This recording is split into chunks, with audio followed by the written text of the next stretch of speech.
Hello hello, bienvenue sur cette capsule de l'astroblog, capsule consacrée à une carte du ciel qui, moi, m'interpelle beaucoup, carte du ciel du 2 août, qui voit la conjonction Mars-Uranus, le Nord dans le Taureau, carré Saturne rétrograde dans le Verseau et Mercure dans le Lion. C'est un moment, comment dire, d'éclatement, hein. C'est un moment assez explosif. C'est comme deux pierres d'un silex ou deux pierres à feu qu'on frotte l'une contre l'autre pour créer une étincelle. Donc c'est un aspect vraiment de tentative de mise à feu ici. Carré Saturne, bah oui, le fruit est mûr là.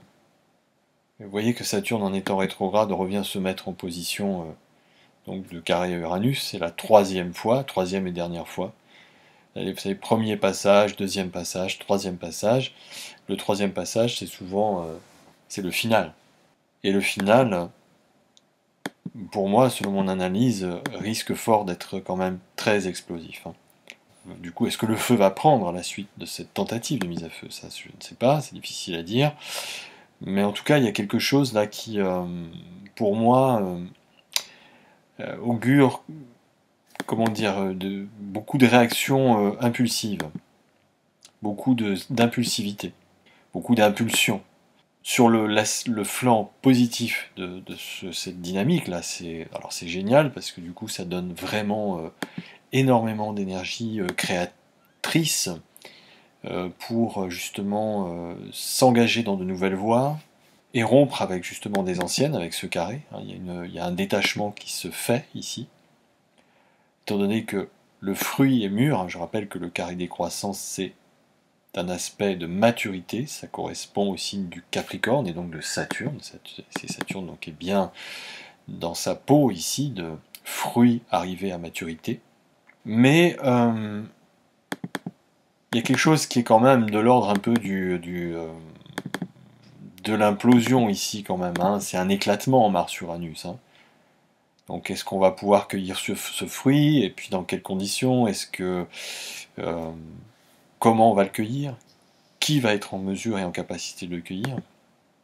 Ici, il y a quand même une espèce de décrue, hein, d'effondrement, si ça en passe par un effondrement, mais en tout cas une déconstruction de nos systèmes civilisationnels.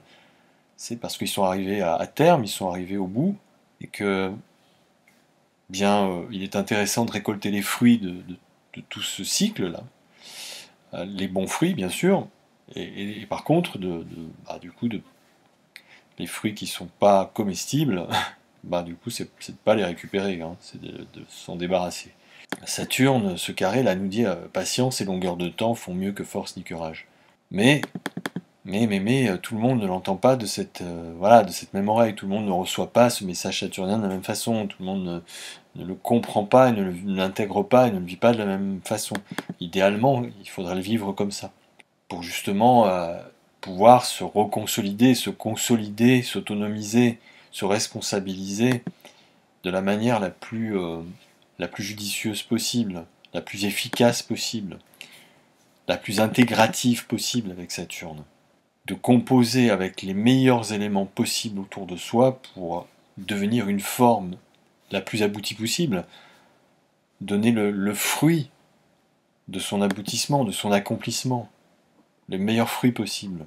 Mais si on l'intègre pas bien, évidemment, on se sent bloqué, on se sent freiné, on se sent complètement restreint dans ses propres libertés, c'est clair, hein, Saturne en Verseau, c'est les restrictions des libertés ici, hein, qui se remettent en place, soumis à des contraintes, quelles qu'elles soient d'ailleurs, hein. C'est vrai que le taureau, c'est le signe qui représente notre santé, notre constitution de base, notre réservoir justement de moyens qui fait que nous sommes en bonne santé ou en mauvaise santé, en tout cas en santé défaillante. Bah, c'est le taureau aussi ça. Donc que veut dire ce carré là, dans ce signe qui va qui constitue notre santé de base, notre santé référentielle? Qu'est-ce qui se passe là? Le carré est quand même un aspect qui crée une tension dynamique, une tension qui nous oblige à, ici, en plus avec Uranus, c'est quand même l'éveil, c'est la prise de conscience. qui nous oblige à prendre conscience de ce qui se passe, quoi, de ce que peut-être on veut nous imposer, et qui ne correspond pas à comment on envisage justement de nourrir sa santé, d'entretenir sa santé. Et c'est là que ça risque de pécher, c'est là que ça risque de s'embraser. Hein.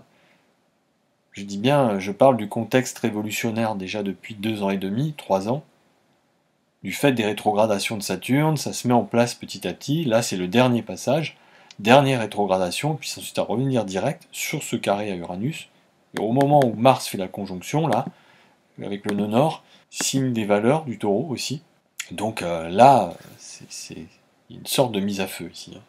Évidemment, je relie ce contexte-là aussi à la situation en Ukraine. Est-ce qu'à un moment donné, tout ça ne va pas dégénérer, quoi. Et d'ailleurs, à propos de dégénérescence, Jupiter est rétrograde à ce moment-là, sur Neptune, qui lui-même aussi est rétrograde. On a les deux grands gourous, là, de l'astrologie, qui sont en position rétrograde. D'ailleurs, on a beaucoup de planètes transperso qui sont rétro. Hein. Il y a une espèce d'effondrement sur soi-même. Et aussi, je parle de dégénérescence parce que moi, la conjonction Jupiter-Neptune, ce que je peux en dire dans son versant le moins agréable, c'est effectivement l'hystérisation.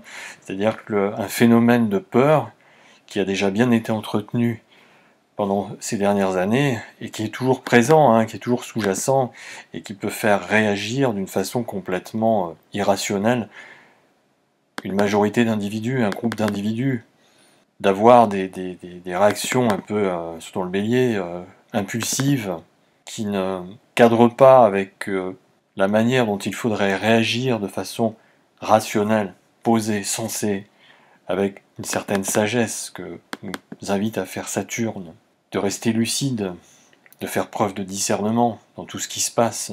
Si hystérisation, peur irrationnelle, délire collectif il y a, effectivement, ça peut vite amener des groupes humains à complètement péter les plombs, quoi, et à se comporter de façon totalement démesurée. On a la Lune quand même en Vierge, justement. Hein. Peut-être effectivement qu'on va voir clair dans cette espèce de magma collectif un peu déraisonnable, qui se perd dans des croyances. En fait, c'est ça le risque, c'est de suivre aveuglément des croyances, elles-mêmes alimentées par des peurs, par des messages complètement irrationnels, voire même mensongers, hein, parce que Neptune peut être très dissimulateur aussi, mais pas de la même façon que Pluton. Pluton aussi dissimule les choses. Et donc, voilà, là, il faut faire preuve de discernement avec cette Lune qui s'oppose à Neptune, sinon, effectivement, on part dans des mirages, en fait, là, c'est ça. Hein. C'est une période, là, l'été va être quand même chaud bouillant. Hein. Des risques d'embrasement pluriels, en fait, hein, sociétaux. Et donc, tout le monde est pris dans cette espèce de maelstrom, là, de tourbillon complètement fou, et aussi prêt à suivre aveuglément les consignes, les ordres, et gare à ceux qui ne veulent pas obéir à ces ordres.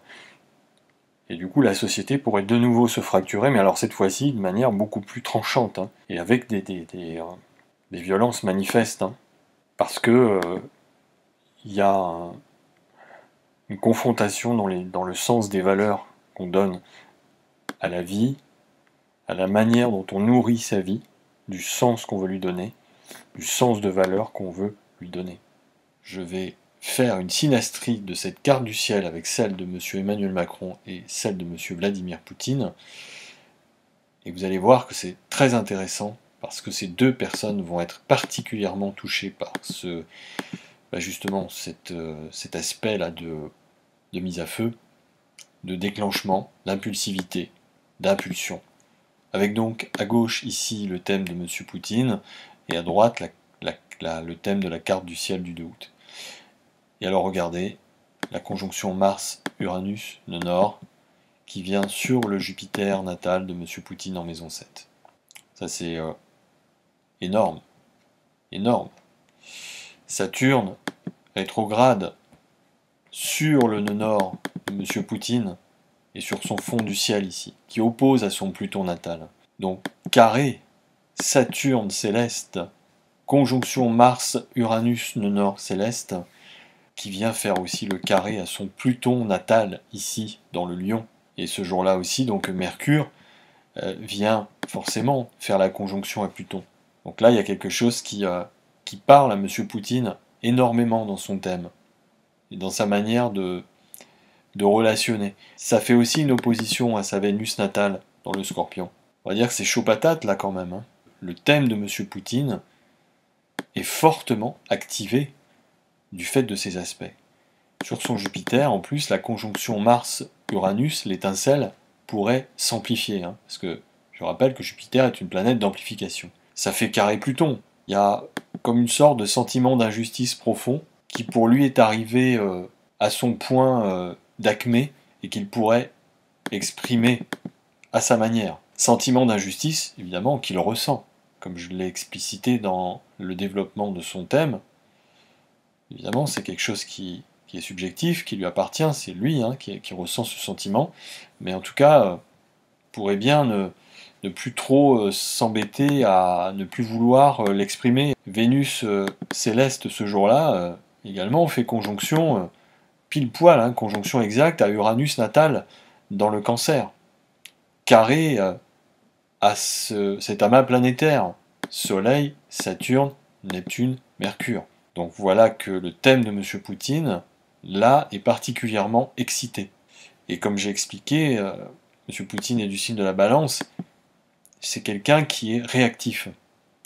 C'est-à-dire, c'est quelqu'un qui va réagir à ce qu'il va estimer comme des provocations. Et j'ai dit que l'attitude des pays actuels qui renforcent leur embargo sur la Russie, qui renforcent aussi un espèce de sentiment anti-russe, de russophobie, de stigmatisation de l'esprit russe, que cette attitude-là, pour moi, elle est vraiment, c'est pas la meilleure qui soit au vu du thème de M. Poutine, quoi. Parce que justement, on va créer encore plus de réactions et de sentiments de frustration, d'humiliation. J'ai dit que son thème, il incarnait l'âme du peuple russe, M. Poutine, dans ce cas-là de refouler, dans ce dont elle se sent complètement bafouée dans ce qu'il estime même son intégrité. Plus on va chercher à vraiment bloquer les Russes, à bloquer la Russie, à créer des embargos, et plus on va renforcer le sentiment de réactivité, d'impulsivité, hein, avec Mars-Uranus sur Jupiter, ici c'est quand même une certaine impulsivité. Et souvent, les conjonctions comme ça, Mars-Uranus-Jupiter, les personnes, quand tout va bien, elles vont utiliser cette énergie d'une manière plutôt innovante. Elles vont avoir souvent beaucoup d'inspiration. Mais si cette inspiration est frustrée, ou si elle est, rejetée, ostracisée, alors justement c'est plus une manière très réactive et très colérique. Hein. Cette réaction peut être une colère soudaine, rapide, assez forte. Ça fait un peu les personnes qui sortent de leur gond d'un coup, quoi. Pas forcément quelque chose qui dure. Par contre, avec Pluton, attention, c'est quand même, ça peut être très radical, là. Hein. Très inattendu, c'est-à-dire que là, M. Poutine ne va pas envoyer un texto aux dirigeants des pays qui cherchent à le contraindre pour leur dire attention, je vais réagir et je vais réagir de telle ou telle manière.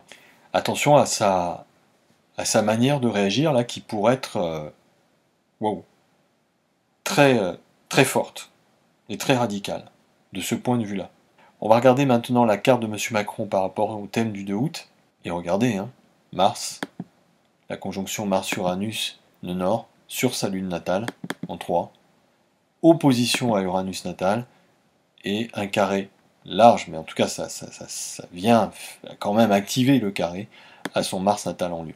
Pareil, hein, c'est chaud là, c'est chaud pour M. Emmanuel Macron, ce carré sur sa lune natale. La lune représente les peuples, la foule, moment délicat pour lui.